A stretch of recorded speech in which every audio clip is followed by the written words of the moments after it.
What's up guys, ito naman po si Kuya Sir at tayo mag-react ito sa video ni Alvin TV na kung saan ito ay isang event na inorganize ng Shift International at ni Rosmar, no? So dito sa video ito ay nagkita na daw si Diwata at Hiwaga, no? Medyo matagal na rin tong video na ito pero medyo late ko na kasi siyang napansin.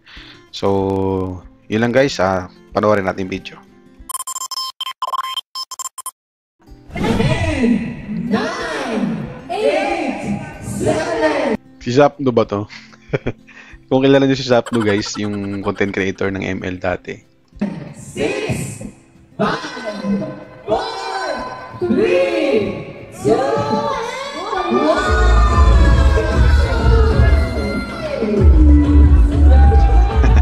1. Si Hiwaga. May inipan akong guys, gagamba. Angas. Ayan, ako, taray ni Hiwaga, may suot ng vape doon sa loob, Pa-check na po ng box, baka puno ng usap. Okay, yes, Diwata, Hiwaga, everybody, palagpakan naman natin sila. Yun, thank you. So, guys, ang tatlong Reyna ng Pares, pero ako sa gitna. Diwata, may gusto ka bang sabihin? Meron ka ba? Puro nagpapares tong tatlong to. Alam mo, nakulang naman ako. Akala ko pa naman tracer. Akala ko pa naman mga gadgets. Hiwaga pala. Pero na-surprise ako. Nakakatuwa naman nagkita tayo dito. So, masyado kasi tayo in-intriga sa social media. Which is pinag-aaway nila tayo. Hindi naman talaga tayo magka-aaway.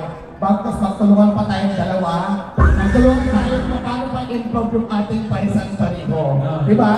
So, Hindi pala may-ari pala si Hiwaga, no? Siya ay nangangamuhan lang. Kasi nakikita ko So, may totoong may-ari yun.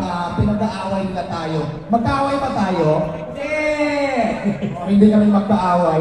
So maraming salamat at na-meet kita dito sa event ng Shift. Maraming salamat sa iyo, Boy Eugene. At siyempre maraming salamat, Madam Rosmar. Ito pala guys, yung CEO ng Shift. At gusto ko lang linawin noong una ako naman yung ini-issue na magkaaway daw kami ni Diwata. Hindi maintindihan sa mga tao, no? Tapos gusto ko lang linawin din na, alam nyo, ako bilang matagal na sa social media, sobrang hirap talaga yung gusto mo mag-focus sa business mo, pero ang dami yung kapapicture. Pero talagang kailangan namin ngumiti, di ba? Pero ayan, naiintindihan ko talaga si Diwata. Pero pinagsasabihan ko siya na lagi siyang ngumiti. Sabi ko nga sa kanya, magtago ka na lang doon sa office na binigay ko kapag hindi ka good mood, gano'n. Pero guys, sana intindihin nyo rin na kasi ang focus ng Diwata ay mag-business at hindi sumikat, di ba? Kasi naging package Kaya sabi ko, kaya naman kasi part na yan ng pag-business. More na sikat ka, the more na mas maraming customer na pupunta sa'yo. Sana huwag niyo siyang husgahan, guys. Support lang. Pag tumataas, huwag mo agad hilahin pababa. Ayun lang. Thank you very much, Rosmar, Diwata, and Hiwaga. No doubt. Ayun nga guys, no, yung pagkikita nilang dalawa ni Hiwaga ay parang nalinawan nga, no? Yung issue dati na magkaaway daw sila, nagpapataasan daw sila ng ng kita, diba, mga social media keyboard warriors, no. So pinag-aaway tong dalawa na ito kesyo to may sinabi dito, ito may sinabi dito. Ganon din kay Rosmar at Diwata. Pero alam naman natin ng istorya, so ilang beses ko nang kinontent yan kay Rosmar at kay Diwata at wala naman silang issue. So yung mga keyboard warriors lang talaga yan. So, ang istorya dito ay kapag may issue guys, huwag nyo agad paniwalaan, lalo pag galing sa social media. Ang isipin nyo, hanapin nyo muna yung source na maayos, na talagang reliable.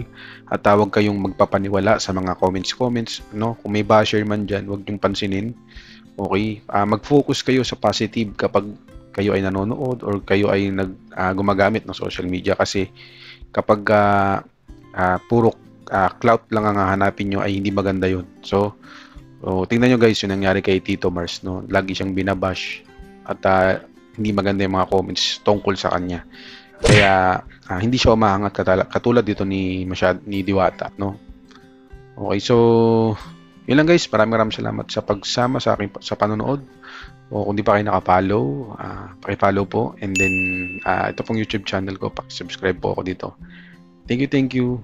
Maraming salamat. God bless.